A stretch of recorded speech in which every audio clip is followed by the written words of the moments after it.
What's up, everybody? My name is Kyle. And I'm Dez.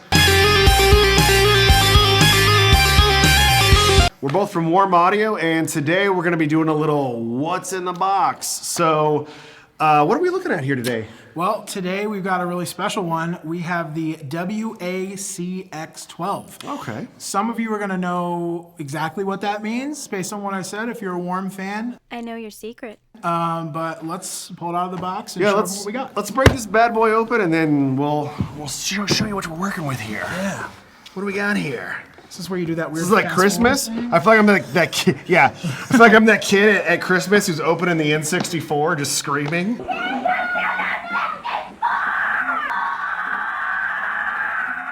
Dude, that was my system. That was the one I asked for that I didn't think I was gonna get, and I got it, and I lost it. Did you have the moment where you screamed N64? I did. Yeah. All right. Oh, let's go. Oh. This thing is like Big. I hope you can understand from the struggle. I'm too weak. We're adults, by the way. Yeah. We're adults. All right. Hopefully you can understand by the struggle we just went through to get this. This is a very substantial carrying case that comes with the mic, correct? Yeah, this is not extra. It's not a special charge or order. It's tweed. It's faux gator. Faux gator. We love our gators out there.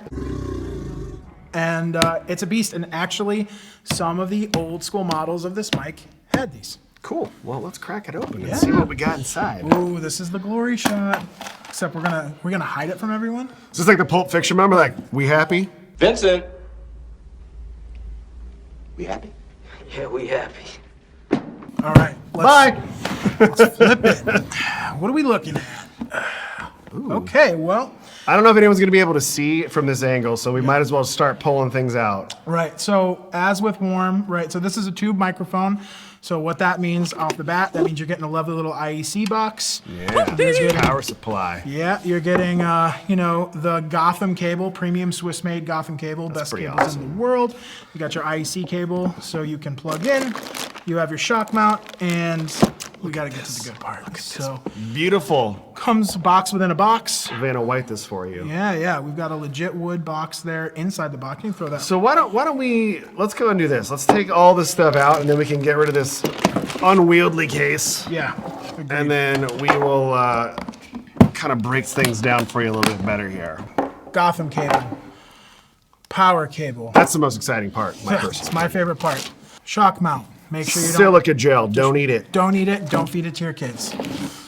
Warm Audio is not responsible for what you feed your children. I start eating garbage. So, also something of note, I don't think either of us have opened one of these yet. You know, we work for the company, but at the time of this shooting, this is new to us. That's why the box is completely blank. We don't have our final artwork for it yet. Yeah. So this is my first time seeing how it's packaging, so all these reactions are very real. It's so beautiful. Yeah. This is the first time we've pulled them out of the plastic.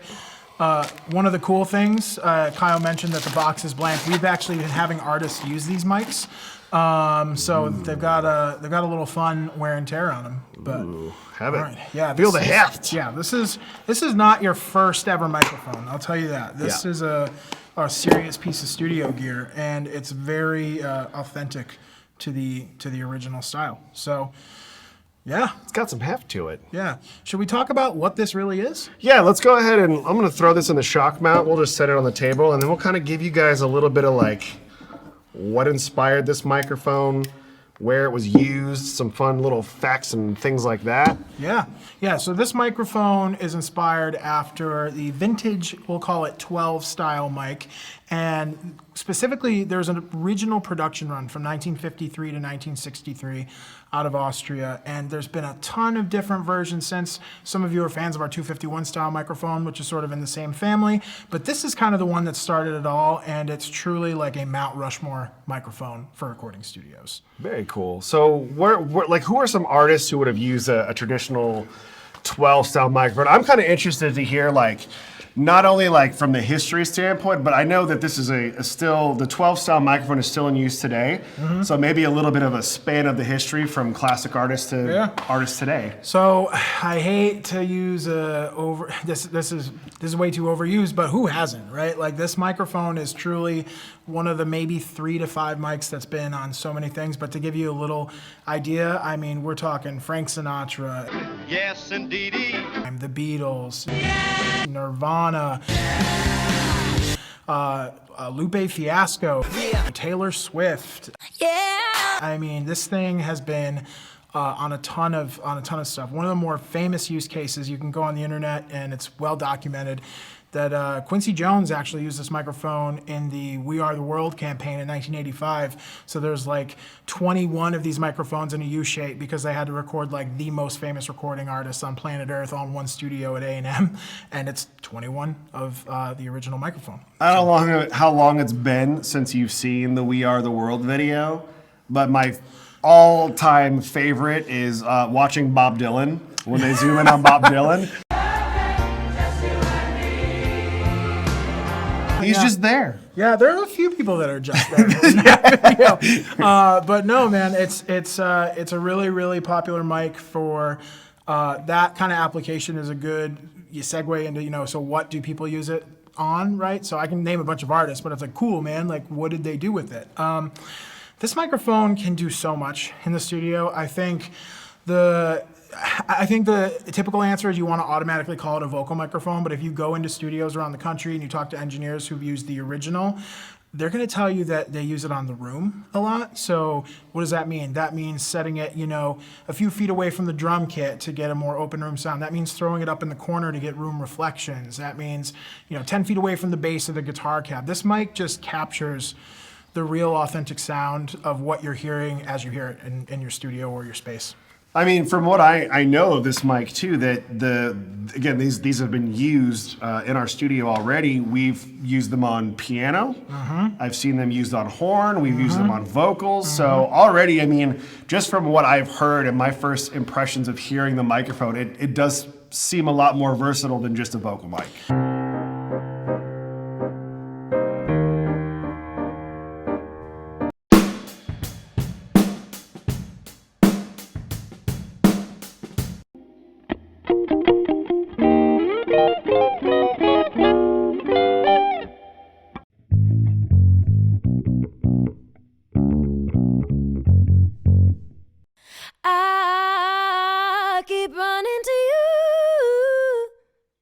Yeah, the key with this mic, I think, is that when you're setting up in your studio or space, if you like the sound that you hear, you don't maybe want to add top end to it or darken it up or modify it too much. If you like the sound, it's a very natural, organic, open sounding mic. So if you like what you're getting, this is a great mic to try as a first round to see if that's the sound you're going for. So we've talked a little bit about who's used it, what it's been used for, some use cases.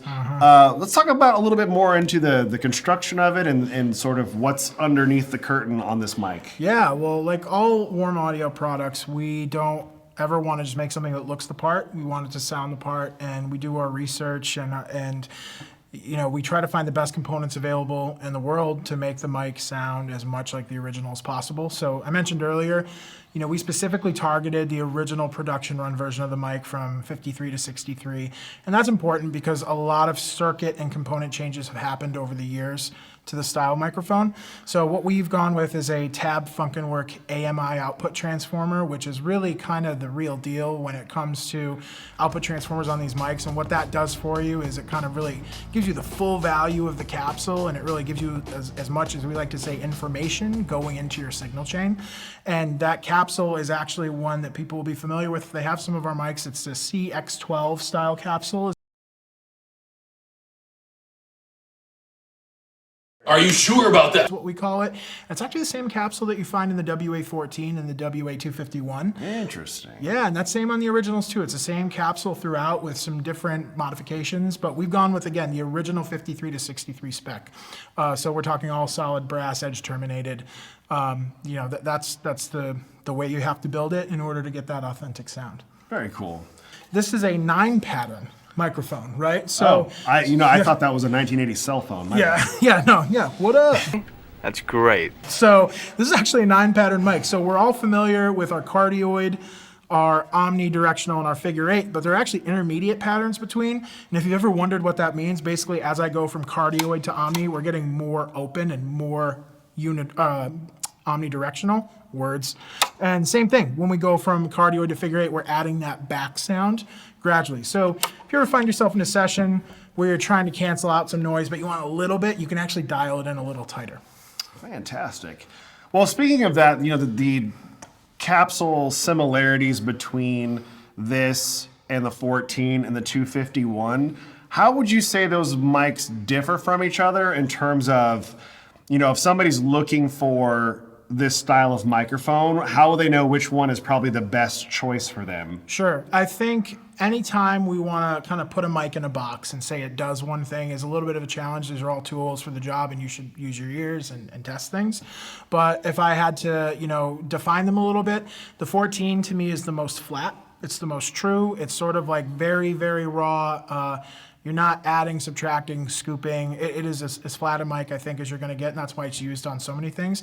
The 251 maybe a little darker, and then the 12 is going to have probably, from my perspective, the most information, meaning a lot of signal coming through and a little bit of extra pristine top end. We usually perceive a little bit of extra top end when we go and we listen to things, so that's why, earlier when I said you hear that sound in the room and you love it, you usually want to add a little bit of extra top end when it goes through a signal chain, so that's why the 12, I think, has become so popular. Oh yeah, extra top end was my nickname in high school. Hey. So we talked a little bit about what goes into the mic component-wise.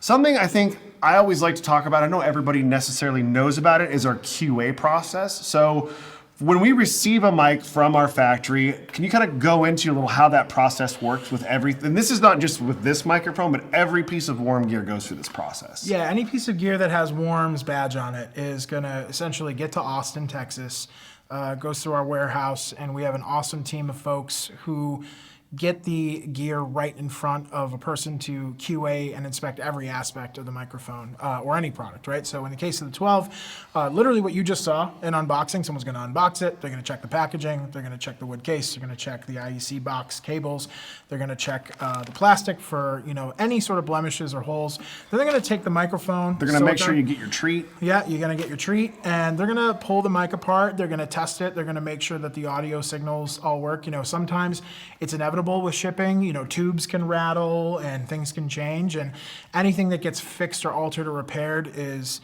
usually be stocked somewhere, but the ones that come back perfect go right to any authorized dealer. And my favorite thing about it is that it's not just sort of like a bunch of random people. It's musicians, engineers, artists, people who are gigging and recording just like me, right? So I walk into the QA room and it's not like, it doesn't feel like office space. Ooh, yeah. We talk about gear, we talk about music, and they're passionate. So, yeah. Awesome. Well, that's going to wrap it up today for our unboxing of the CX12 video. So thanks for checking it out. If you think this is a mic that would fit you, or if you're just a collector like some of us,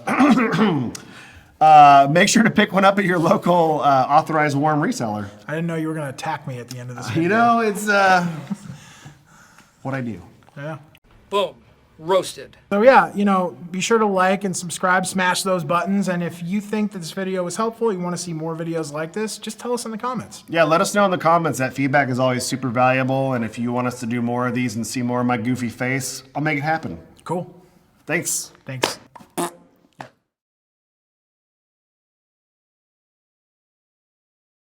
And action. Started to a pro wrestler for that. And action. Listen up, brother. All right. Buy this microphone. Let us in the comments. Yeah, So let me get a sweat wipe. All right, let's go. That's gonna be in the blooper reel. Yeah. I'm not sweating enough. You're making me jealous. No, it's me. It's my body. No, I wouldn't call it bright. I would call it natural with pleasing high end. Okay. Right? So like if an 87 or an 8000 is bright, this is natural with pleasing high end. And then as you go down the line to the 14251, you get a little darker. Natural with pleasing high end was also my nickname in high school. Oh, that's getting cut. Cool. All right. Yeah. Are you Audio gonna on sit this? or stand? I might sit and slouch because I'm fucking cool. Okay.